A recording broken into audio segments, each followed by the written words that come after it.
Welcome to Secure Your Portable Devices from Cybersecurity Canada. We're a certification body, an ISO certification body. We are ISO compliant. We certify against the Cybersecure Canada framework, as well as the ISO 27001 and 9001, and shortly some other programs that were built in Canada. So I'd like to introduce Scott, who's going to be talking about the portable devices. And, we recommend not using them, but unfortunately people do use them. And at least here we have, some ideas of, what can happen when you do use them. And, I'll let Scott take over. I'm just digging a grave for myself. Thanks very much, Victor. Yeah, it's great to be here. I appreciate you inviting me. And, some of this stuff is going to be interesting even for people like you and me, Victor, who've been around for a while. We're going to take a little journey and see how these things have evolved and, where the risks started to appear. And so with that in mind, I just want to let people know we do have a chat. I may not always see the chat boxes, so I'm going to rely on Victor and Paulina to actually remind me or let me know if there are things that people are asking, but definitely want to have an interactive session. We're going to have a poll early on that we'll ask you guys to do at your leisure. It doesn't have to be done at any particular time, but I'm also going to embed a few questions for yourselves as we go through, just so we can explore some of the things you might not have realized. So a little bit of background about myself. I've been around for over 20 years in cybersecurity, did a lot of work in large IT projects, a lot of federal government projects. And I learned we have a lot of really good security technologies in the industry here in Canada, especially. And so around 5 or 6 years into that, I realized after we'd done a number of risk assessments, there were always some risks that just did not involve technology. They were, the people and the things that people did. And I just got really interested in that. So spent the last 15 years training people on security and security awareness. And I'll touch on a little bit of a project that I did as well 10 years or so ago that was kind of fun and interesting from a psychological thought experiment point of view. What would you do? And also recently in the last few years, as a result of doing things like the Honey Stick project and other things, created the first fully gamified security awareness training platform called ClickArmor. And I'll tell you a little bit about that later on too. So the agenda for today, we're going to look at the evolution of portable devices, all those things that we could be plugging into our computers and just the kinds of risks that they may pose to us. We'll look at some different portable devices that are legitimate, and then we'll look at some that are interestingly used for attack purposes. They may not be what they appear to be. And we'll look at how those attacks actually happen. We'll have some stories. Feel free to share stories as well, not just comments or questions, but if you think of anything that you've come across that this reminds you of, please share it with the group. And so I think we'll wrap up with some tips on protecting the systems that you plug these devices into or interact with. And we'll have some Q&A at the end. So hopefully that will keep you folks amused and bring some value. As the logistical slide here mentions, we're automatically muted on entry. But if you have questions, please use the chat function. And we will be recording the event at the moment, and we'll share it afterwards. I mentioned earlier that we will have a poll that you can see in your user interface where you're asked a few questions and love to see your answers to those. There is a Q&A spot as well. And so let's just dive right on in. This was a slide meant for Victor to speak to. I think he's mentioned that Cybersecurity Canada is a compliance certifier and does a lot of great things with respect to security frameworks and accreditations. So feel free to ask questions or reach out to Victor as well. And Victor, you can jump in at any time here if you want to add anything else. All right, so let's get into the content around security for portable devices. If you've been in the security industry at all, you might recognize the CIA triad: confidentiality, integrity, and availability. And when somebody says it's risky to use a certain kind of device, they're probably thinking one of these three different things as a potential risk in their mind. Maybe it's malware, maybe it's loss of data. But generally, whenever you're looking at what are the risks around a particular device or use case, we like to make sure we haven't missed anything by talking about confidentiality, integrity, and availability. So confidentiality really is how we protect against unauthorized disclosure, how that if a device is lost or stolen, what information on that device could cause injury to the people who own that data if it's abused. Then there's integrity, which are the ways in which we protect devices and data from unauthorized modification. So if people commit fraud, change the values in your bank account, or in this case, maybe modifying data or adding malware to a device so that when it connects to other things, it might damage them. So we hear a lot about data loss through devices. We don't necessarily always hear about what kind of infections we might actually be picking up from plugging devices into your computers. And then finally, availability. The most common thing I hear, and I remember myself, was in school, in university, using a drive, or in those days it was a floppy diskette. You'd store some files on a drive, and then something would happen to the drive, it would get corrupted or lost, and all of a sudden you've lost all your data. So when you lose access to the data, and the only data that, the latest and official version of the data is on that device, that's a bad thing. So we're going to try and look at, the risks from all three of these aspects. But let's have a little bit of a history of how portable devices have evolved.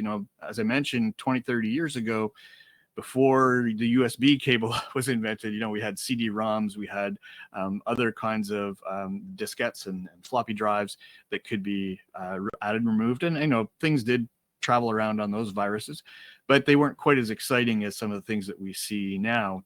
With the advent of USB drives and flash memory, we have devices that can hold a lot of data.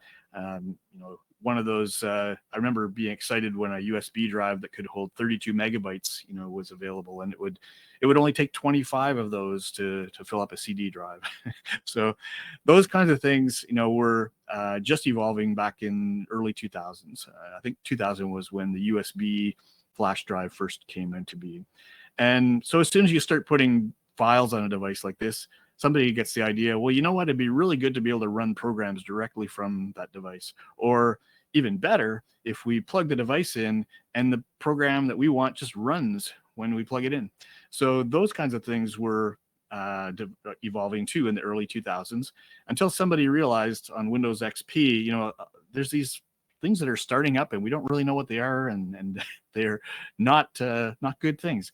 So eventually Windows XP turned off the default setting for auto run, and that did actually reduce the risks a lot from infections and undesirable events coming from USB drives. And eventually we had all kinds of external devices plugging into USB ports on computers, and sometimes we knew what they were, sometimes we didn't, and sometimes they weren't what they appeared to be. We'll talk a little bit about that too. But things like MP3 players and personal digital assistants, they were not all that risky, because at the moment, at the time they came out, there was really not a lot of malware that you could get onto it. It wasn't like an app environment where you could just put arbitrary code on it. That came with, the iPhone when the first apps came in.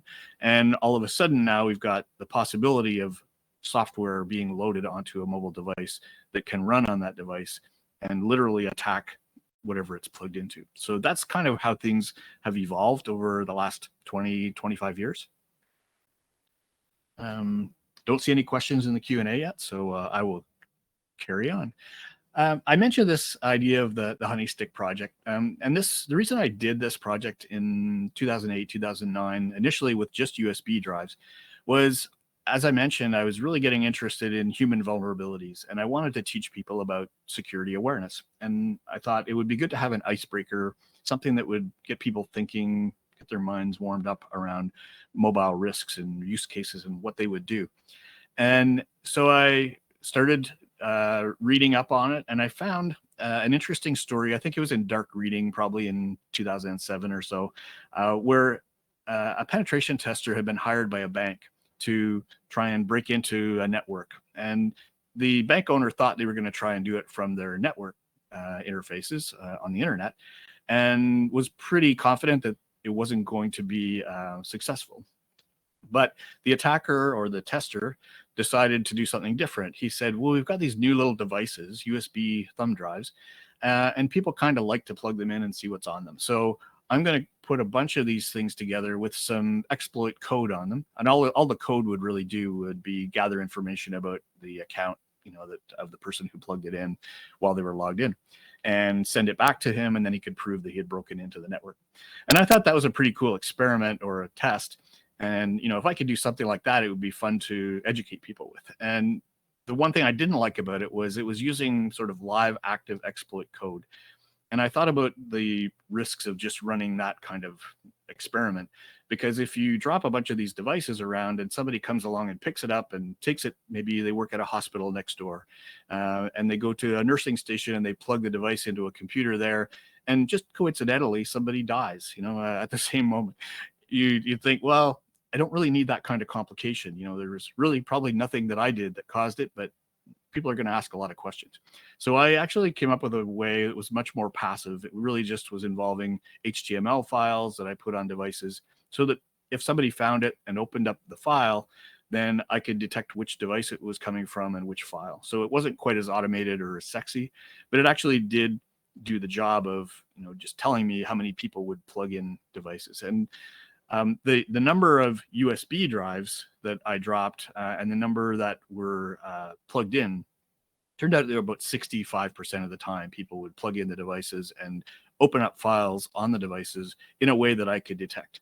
And of course, the lesson here is I wanted to teach people about the risks of potentially plugging in an unknown device and getting malware on your computer from that. And I'd been blogging about this, and at some point, Symantec, the software company, came and asked me, could we do this with smartphones? And of course, as the picture shows here, I did this initially with 50 phones, and over the next couple of years, did several experiments with Symantec in Canada, Mexico, Brazil, and the US. So I think by 2012, I had lost about 150 smartphones, maybe more than anybody else in the world. But the point of this was to demonstrate a different kind of threat. Symantec had come out with mobile device management software, security software that would, help you protect your mobile device. And they wanted to feature that in the experiment. And I kind of convinced them that if we used the security software and somebody picked up the device, the chances of us seeing anything interesting happen would be pretty low. So I convinced them to turn it around and say, let's drop phones that have no passwords and have some interesting data and apps on them and see what people do with them. So we created a bunch of fake apps. We created an GPS service that would track where the phone was. And we dropped all these phones with these things on them. And it was really amazing. The outcome of this was pretty astonishing. So I'm going to share with you the stats that we got from that experiment. But just to wrap up, my learning from this was that, when you do things that are novel and a little bit out of the ordinary, people take notice. And that was when I realized, I was actually helping people realize that they should be putting passwords on their phones. So I'm going to ask a little bit of a poll here. And I do have a Q&A question. I'll get to that in a moment. This is an informal poll. I'd just like you to think about what percentage of people do you think would return a smartphone with any owner contact information on it. If it was easy to find the owner's contact information, you'd find a phone and you look for the contact information, and in the likelihood that somebody's going to actually return it when that information is available. So, was it 13%? Was it 26%? Was it 50%? Or was it 73%? I'll let you think about that for 2 seconds. And then I'm going to share with you what we found. Well, of the 50 phones we lost And even in the future, the later experiments in Canada, Mexico, Brazil, it was pretty consistent. About 50% of the time, people would return the phone. And I think in Mexico and Brazil, it was a little bit lower. But this number actually varied from city to city around North America too. So in Ottawa, where I'm located, 7 of the 10 phones that we dropped were offered to be returned. In New York City, only 3 of the phones got offered to be returned. So not a huge surprise, I guess. But it was an interesting bit of data. But that's not the most interesting piece of data. The most interesting piece of data was, of all the apps that we had 12 different apps, and they all kind of had plausible reasons why they wouldn't work when somebody tried to click on them, but we could detect what they were opening. What percentage of people do you think would deliberately access more than just the contact data on a smartphone when they found it? 28, 51, 67, or 85%? Well, the answer was 85%. And the most opened app was private photos. 72% of the phones were opened for looking at private photos. So that was the fun project that I did, a few years ago, and got me really interested in general risks around mobile security, both, from a user point of view and from the data point of view, that how you secure that information and systems. So that's my little story about the Honey Stick project. So we have a couple of questions. So first question is, I can not quite read, I think it's from Renee. How can you protect your portable device from theft or loss? So yeah, we're actually going to talk about that in a little bit more detail later, but I'll give you a little bit of a hint. And that is, there is this thing called encryption, and it means that we're scrambling the data on a device in a way that nobody else can access it unless you have the special code or the password or the key. So we'll talk about that in a few minutes as well. So, and JP says it was surprising from the Honey Stick project that financial data wasn't the first most often looked at information. Yeah, people are just generally curious. 85% of the phones that we dropped in that first experiment were what we call snooped for data that was beyond the contact data. So it was a fun experiment. All right, so I'm going to go on to a little bit of another interesting topic, and that is the types of portable devices that you might be used to attack you. So these are not just everyday devices, even though they may look like it. Interestingly, they're often named after animals. So we've got a ducky, a bunny, a shark, and a bug. So then there's another one called OMG. So we're going to talk about each of these things and the special things that they actually do.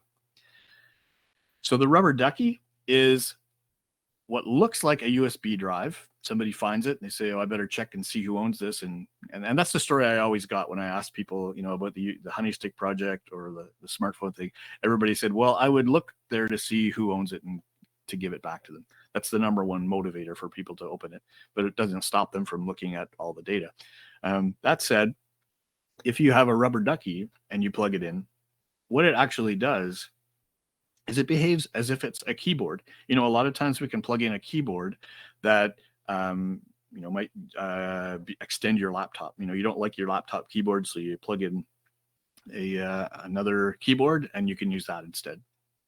And so the cool thing about that is there are some keystrokes that you can type in as soon as a new keyboard is recognized, where it will create a new window that may be hidden, or maybe start up an editor and start typing into that editor and save the file and then run the file. And that's exactly what the rubber ducky does. It basically stores a script, and as soon as it gets plugged in, it creates a file, dumps a whole bunch of text into that file, saves the file, and runs it.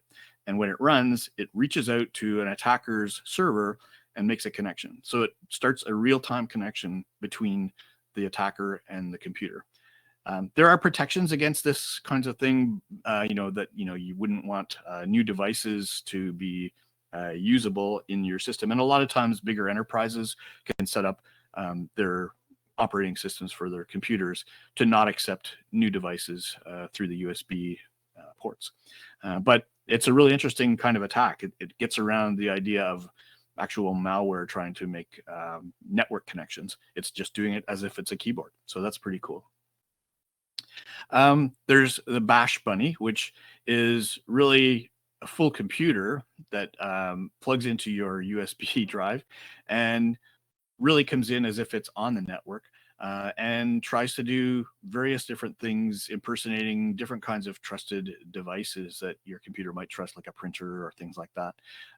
But instead, as soon as it gets accepted as a trusted device, then it starts attacking your computer.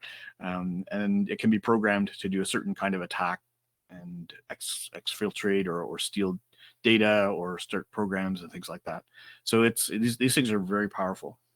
Now, why do they exist? Somebody might ask. They're actually used for testing purposes. You know, it's better that we know about the vulnerabilities in our computers through, known products or techniques that could be used by an attacker. And so these tools are created not to help the attackers, although most of the time, a lot of times, I'm sure attackers are using these tools to launch real attacks. But it's better that we know that systems can be compromised by these kinds of devices up front, so that we can assume that an attacker is going to come at us with those kinds of techniques. Another device is called a plunder bug, and it's basically a little box, tiny little box that you would plug in line in a network cable. So you plug one network cable into one end, another network cable into the other end, and it just continues on where it was going to go. But since it's in the middle, it can capture all of the network data, the packets that are being pushed through, and that allows us to see different things that are happening on the network, allows an attacker to see those things, and can cause a lot of damage. Similarly, there's another one called Shark Jack, which really plugs an attacker's computer directly into a network jack in a wall, which would somehow make its way to a network device in a corporate network, for example, and start just launching all kinds of really dangerous attacks over the network to any computers that it finds there. Here's another informal poll. I'd like to ask people if you can let us know if you've ever used a public charging port or a lockbox. You know, if you go through airports, you'll see sometimes a big wall or almost like a vending machine with a whole bunch of little compartments in it, and people put their phone in it, charge it, and they take a key, I think. I'm not sure how it works. I guess you put some money in and you get to lock it. So that idea, it sounds very convenient. The thing to remember about security is the more convenient things are for us, the more convenient they are for the attackers too. So if people are willing to plug their phone into an unknown device just to charge it, you don't know what's really on the other side of that device. And sometimes the maintenance people or somebody may have been able to access that particular device or the power station and put one of these devices that I just told you about into it, and it could potentially be attacking your mobile device. There are actually things, I think they're called USB condoms, if I'm not mistaken, where it's basically a little USB plug that you plug your thing into, and it blocks all the data pins. So it only lets power pass through. So that would protect you against any, if it was a device that you bought and you know what it does, it would protect you against any of the kinds of attacks that could come from a USB power port. This is a variation on that. So you don't have to have a full power port or fake power port. You can actually have a cable that looks like a regular USB cable. And then this is what we call juice jacking, right? So it's essentially stealing data or getting access to your device through the cable. And this cable looks normal, but what it actually has is a Wi-Fi hotspot inside it. And so an attacker nearby can connect to the Wi-Fi hotspot from the cable and kind of like the network devices we saw earlier, intercept or launch attacks from in line or whatever device is connected to there. So those are all the hardwired connections that we can see that can be damaging to your portable devices. Something else that you may have heard of is a malware called Pegasus, and it comes from a company called NSO Group in Israel, and I think there are a number of other companies that do this too. Basically, what they do is they buy or accumulate what are called zero-day vulnerabilities, which means they understand how they can break into certain devices because of vulnerabilities that exist on that device that nobody else knows about. And Pegasus is particularly scary because it can literally attack mobile phones based on just having the number. And not only that, it does not require you to click on anything in some cases. It will send like a text message to your phone. And the process of the phone accepting that text message and getting it ready to display to you, there is code there that's being executed. And if there's vulnerabilities in that code, Pegasus exploits them to launch malware on your device. It's expensive.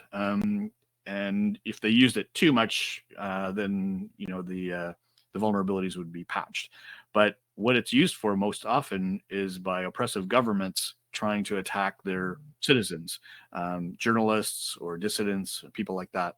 And it's also used internationally for one country to spy on senior people in another country.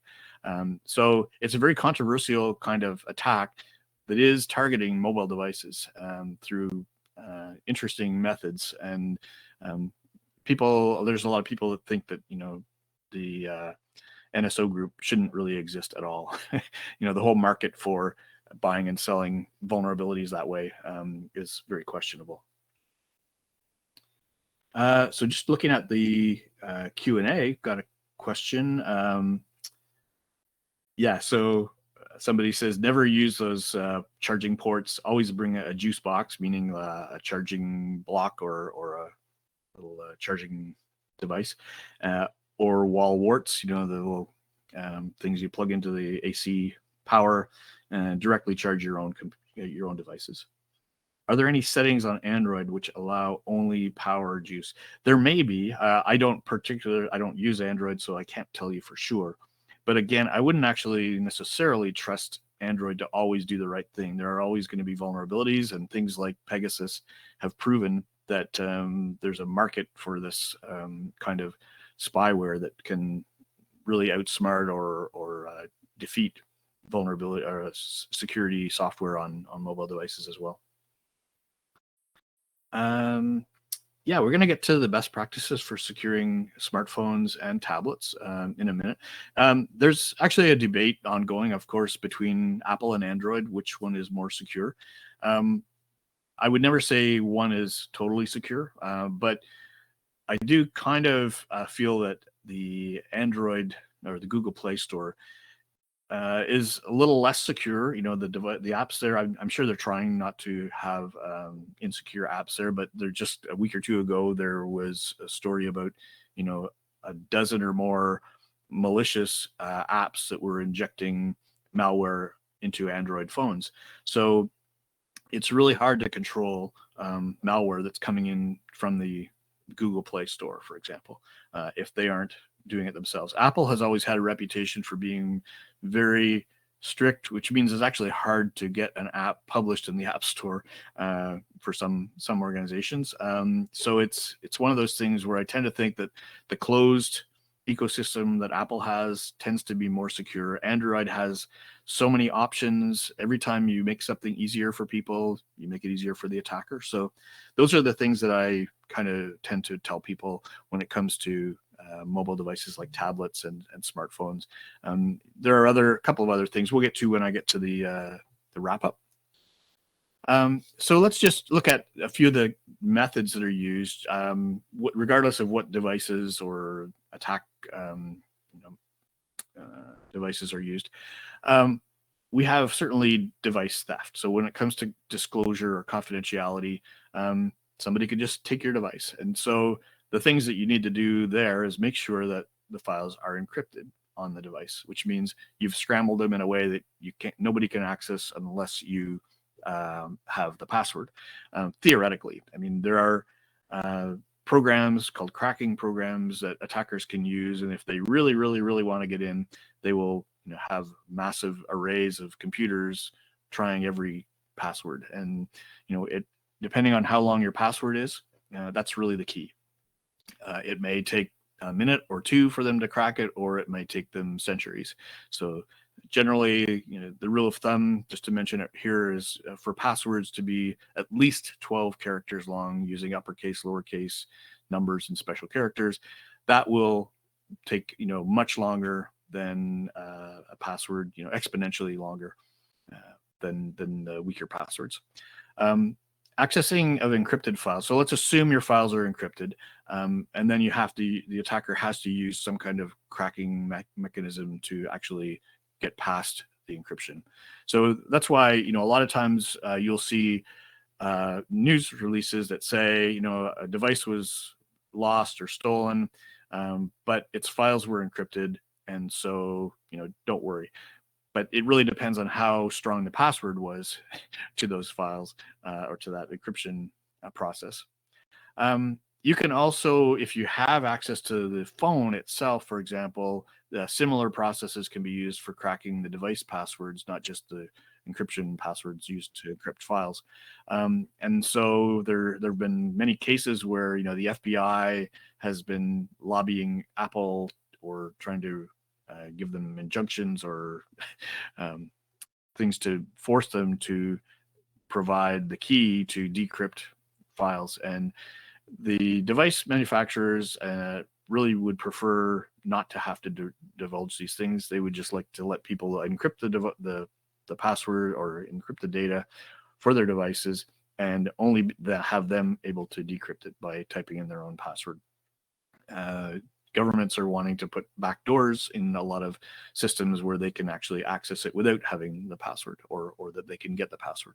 So those are big political fights that are happening right now. But really, the devices themselves, when they're encrypting things, are relatively secure. But you can, if you had enough horsepower over time, crack them if the passwords are not strong. So again, back to that 12-character password, for example. I'm going to answer or do one more line on this, and then I'll get to the Q&A.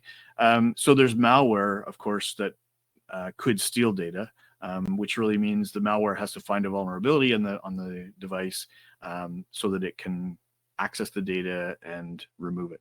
So that would be definitely an integrity breach in our next slide. So before I go there, I'm going to go back to our Q&A. Is it secure if you're using a biometric? It's a really good question. So the biometric method of accessing your tablet or phone actually is just a more convenient way of getting to the password. Rather than you typing in the password, it uses your fingerprint or thumbprint to figure out your password, and that is what it uses. So it's actually no more secure than having a good password. So it all depends on the strength of your password. But it's a good question. So just because it has biometrics doesn't necessarily mean it's stronger. As far as I know, I can't think of any situation where, unless it is a custom-built device, but I think Android and Apple phones really just use the fingerprint, thumbprint mechanism to derive your password so that you can log in with the password without having to type it. All right, Scott? Yeah. Yeah. Just for information, I was sitting having a talk with a forensic guy from Toronto Police. We're having lunch, and I said, we talked about how easy it is to forensically break into my iPhone. And he said, well, we have two methods. He picked up my phone and he said, is it locked? I said, yes. And he stuck it in front of my face and it was unlocked. Right. Because of And face the other one recognition. is, yeah. And the other one is, there's a tool for forensics. It's called Cellbrite.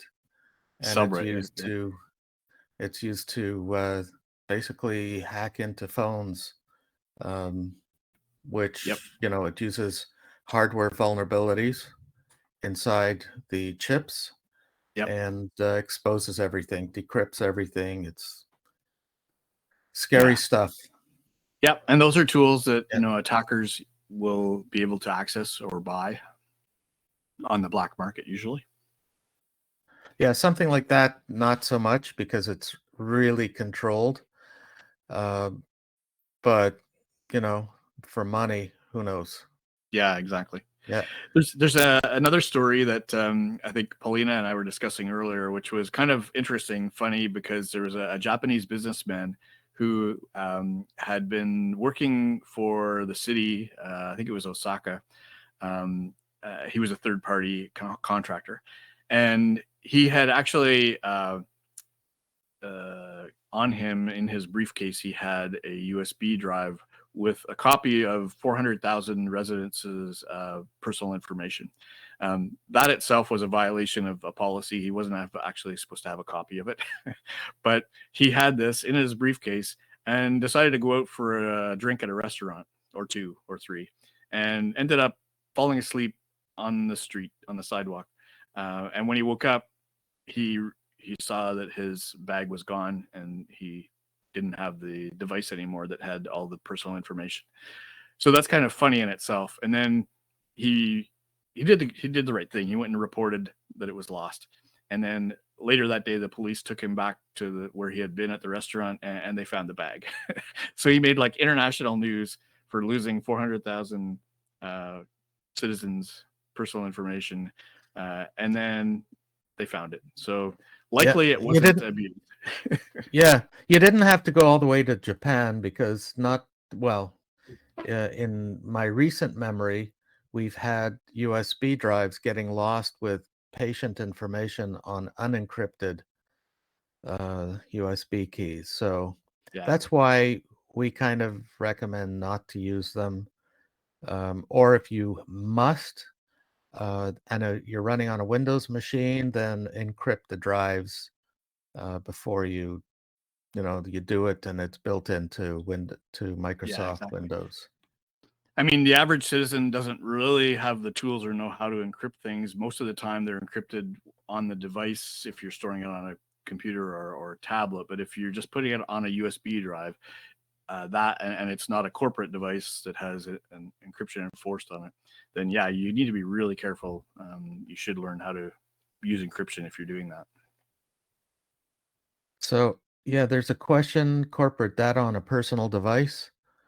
Oh yeah. That's a bad That's one. that's a no-no.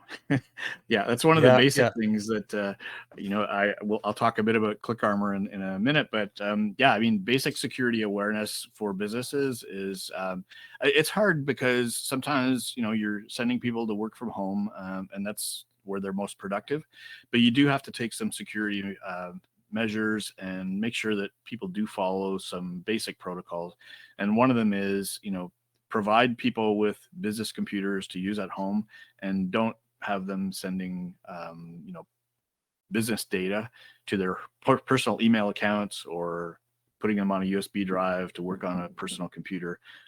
Exactly, that's very risky, because a corporate computer is often going to be running security software. It's going to be scanning to look for malware and things like that. But your personal computer, not a lot of people shell out the money to pay for antivirus software. But that is probably what you will end up with, computers, and of course the family members who are off going to who knows what sites and attracting malware. It's not the kind of use case you'd have in business as well.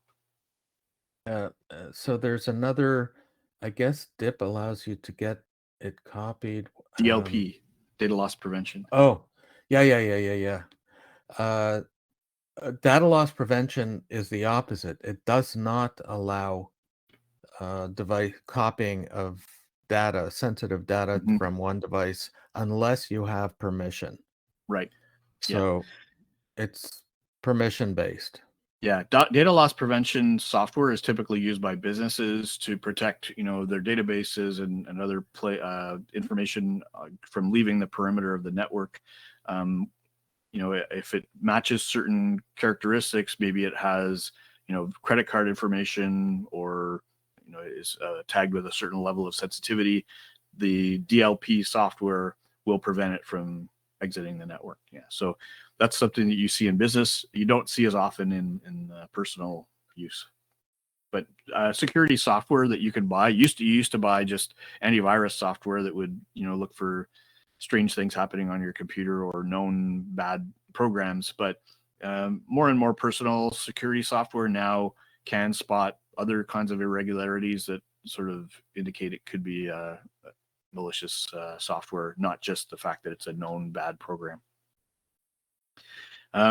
Yeah, BYOD is getting popular. Bring your own device, which means businesses would prefer that you pay for your own smartphone rather than them providing you with one.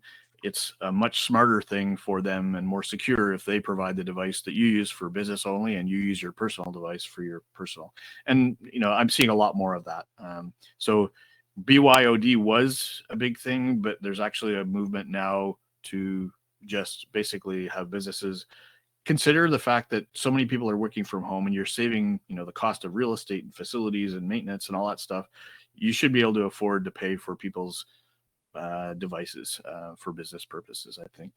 And I've got a number of consulting clients, and every one of them sends me a laptop for their own with their own VPN, so nobody else's data is on it. So, really good question.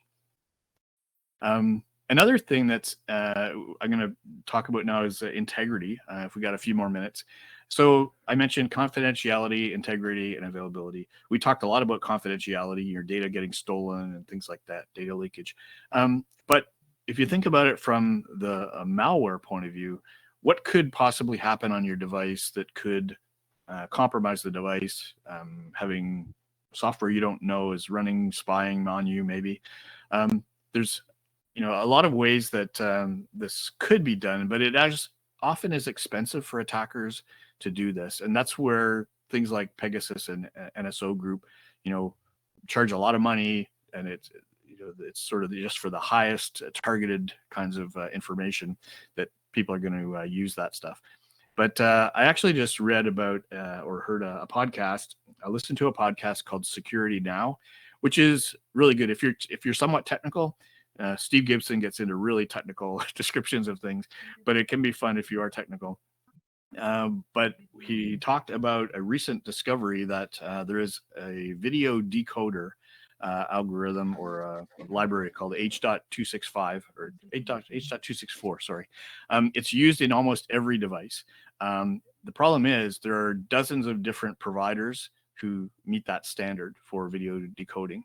And what they discovered, somebody was doing some research, they discovered that it is possible for syntactically correct encoding to be created that is actually malicious. And so a lot of times when we're looking at software, we're trying to make sure that it is syntactically correct so that you don't get things, buffer overflows and other things that would be analogous.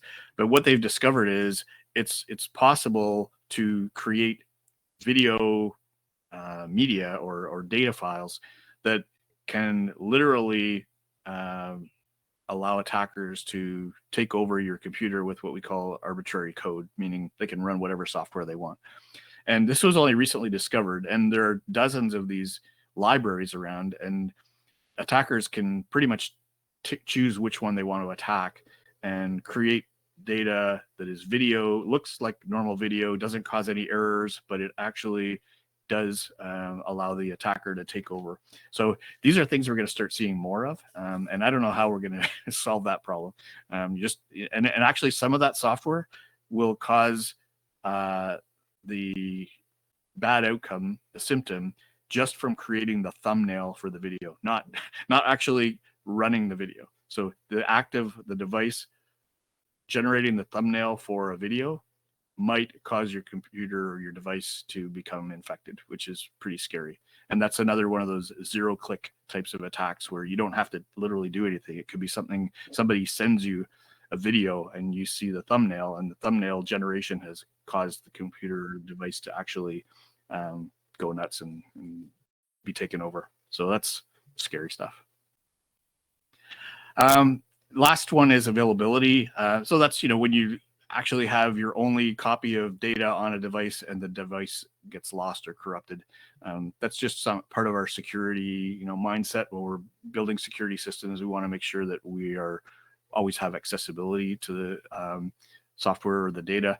And this is where ransomware comes in, right? It's attackers learned that if they can encrypt or disable a device and charge you money for it to be able to re-enable it, that's the whole basis for ransomware. Now, mobile devices, it may be easier for them to just disable the device somehow rather than encrypt it. So we don't see mobile ransomware as often, but it could definitely be there. We could have destruction of devices. There's malicious code that could be, cause devices to overcharge batteries and catch fire and things like that. Those are not that lucrative for attackers, so it's not likely that they're going to be a huge risk for you, but those are things that we also do talk about. So now that you've heard about all this stuff, I wanted to ask if you could type in the Q&A, what would be your biggest concern now about mobile device security? Is it exposure of confidential data? Is it loss of access to your files that might be on a device? Or is it the transmission of malware or things like spyware getting on your laptop or your devices? Give people a moment to think about that and type something in. Oh, nobody's worried now. Okay. Nobody wants to mention what they, or they've got their head in their hands now and given up all hope. But so I mentioned we were going to do some best practices for protecting, mobile devices, and these days that means iPhones or mobile phones and tablets, etc. So number one, use strong device passwords. As I said, 12 characters is kind of the standard now for making sure that it's not likely that somebody's going to be able to guess your password or use a brute force attack on it. Turn on full disk encryption if it is not on, and that can be done with USB devices. You can buy devices that are actually password enabled, meaning you can't actually access the device until you set a password, or there are some devices that come with encryption software that you have to kind of install or enable on the device when you get it. You should avoid connecting unknown devices and cords. Now that we've seen what the OMG cord can do, just bring your own cords, bring your own hardware for charging and things like that. We didn't really talk a lot about free Wi-Fi networks, but it goes along the same lines as that Shark Jack thing that I was telling you about, where there was the ability of a device to be a man in the middle. The worst or the most common case you'd see here is you go somewhere and you see a Starbucks hotspot, and you're near a Starbucks, so you figure it's a Starbucks hotspot. But somebody could literally create a secondary hotspot of their own and call it Starbucks. And if it has a stronger signal, your phone is actually going to detect that before the Starbucks one. And they can set up essentially a man in the middle there and be capturing all of the data that you're sending from your device or exchanging with websites and things like that. That's why we say if you're going to use a free Wi-Fi network, and it's not terrible, but you should always use a virtual private network with them. So anytime you're accessing things that are sensitive, you should, if you're connecting with a Wi-Fi network that is not under your control, activate your VPN. So the attack. Sorry. The attack device is not an animal. That's true. It's a pineapple. It's a pineapple. I actually have one. I didn't talk about that one because I didn't know how much time we'd have, but I actually did a small proof of concept of a honey point project instead of honey sticks. Instead of dropping USB drives, I set up a Wi-Fi pineapple somewhere in a public space and just monitored what people did when they connected to it. And you know what? It was pretty boring because a lot of traffic is encrypted now over SSL. So, anything, your email services and things like that are almost always starting with an SSL encrypted. Yes, except if you properly configure the pineapple with your laptop, you can become a man in the middle with SSL encryption. Takes a little because more you're work and slow. knowledge than what I had, but I wasn't able to see much just from an amateur script. Yeah, kiddie you point won't of see view. anything. Yeah. Yeah, you won't see. But if you want to, it's just a matter of injecting keys, and that's it. Yep. Mobile device backups should be automated, and this is when we get into cloud, and that's a whole other episode, right? Talking about cloud security. But if you are concerned about losing a device that has important data on it, the easiest way is to have a sync with some kind of cloud backup. iPhones have iCloud, and I guess Google has Google Drive, or Android has Google Drives that you can back up to. So those are things that you make sure that you understand the security settings, and get some help if you need to set those things up securely. Keep your mobile operating systems up to date. It's very often the case that you'll hear about a vulnerability, that has been found that is, remote code execution, zero click stuff like what we've just heard of, and they're getting very aggressive at trying to keep the operating systems up to date. But if you don't allow your device to update itself, then you could be exposed there. And the last thing is, if you have really sensitive data you're working with, I would say use dedicated devices so that you're not mixing different programs in that could potentially be vulnerable and allow access to your sensitive data. So phones are not that expensive. If it's really important, you can afford to get a secondary one for specific use. So that's all the helpful information I wanted to share with you today. Still open to questions if anybody has any, but while we're waiting for that, I'm just going to tell you for 1 minute about what I do at ClickArmor. As I mentioned, after we did the Honey Stick project, I was doing a lot of training on security awareness, and the biggest problem is engagement. People just are not interested, and they're looking for any excuse that they can to not have to do the training because it's so boring. Most of the time it's boring, it's irrelevant. People don't have time. I've heard every excuse. And so I decided that we needed a different kind of a learning system for security awareness training. And we created ClickArmor, which is gamified from the top down, meaning that it's not a game. It's just a more interesting and enjoyable way to do courses and learn things. It's highly interactive, and it provides you with some intrinsic and extrinsic rewards for playing. So a lot of organizations that we work with now make this mandatory, and it's a lot easier to get people through a mandatory course that's gamified than one that's based on a traditional learning management system.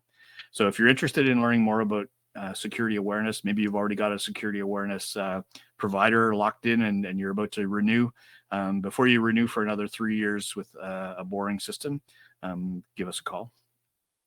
So another thing I thought might be interesting to you folks is I do another set of sessions every 2 weeks called the Cybersecurity Awareness Forum. It's free to access, and we also publish the recordings of them. Our next one, last week it was on security culture. Next week we're doing one on insider threats. So we pick a topic like that. We have a number of professionals in security that just have a passion for security awareness, and we are trying to help people who run security awareness programs and security programs in organizations to educate their staff. So that's what we do in the Cybersecurity Awareness Forum. So with that, I will ask if anybody has any further questions. We're almost at the end of the hour, so it used up almost the whole time. Do you have any questions or comments, Victor? Yeah, but we only have 4 minutes. And I have a tendency of going down rabbit holes. So I have a team behind me that puts me on a leash. That's not a bad thing sometimes. I should have that. Oh no, it's yeah, because there's so much you can go into with all this stuff that oh, we have a raised hand. Oh, okay, that went away. So yeah, it's no, thank you for everyone for coming. Check out ClickArmor. We're not technically supposed to recommend anyone because we are an ISO organization, but Scott was, gave up his time and an hour of his life he can't get back to share his knowledge with everyone, and I really appreciate it, and I hope everyone got something from it. And I think we just got phone. I just stopped sharing. So. Oh, okay. So I don't know if we're still broadcasting. I think we are. Yeah. So anyhow, thanks again. We will do this again in the not too distant future, and we have some more webinars coming up that will be of interest in hopefully some big names are going to be working with us on a new webinar series after we get through this little package. So thanks again, everyone. I'll give you back 2 minutes of your day left that we booked you. And I think that, again, thank you very much, Scott, and we'll be in touch. Thank you, Victor and Paulina, and thanks, everybody. Thank you. Yes, thanks, everybody, and follow our event section. So just join next knowledge sharing session. And thank you, Scott, again.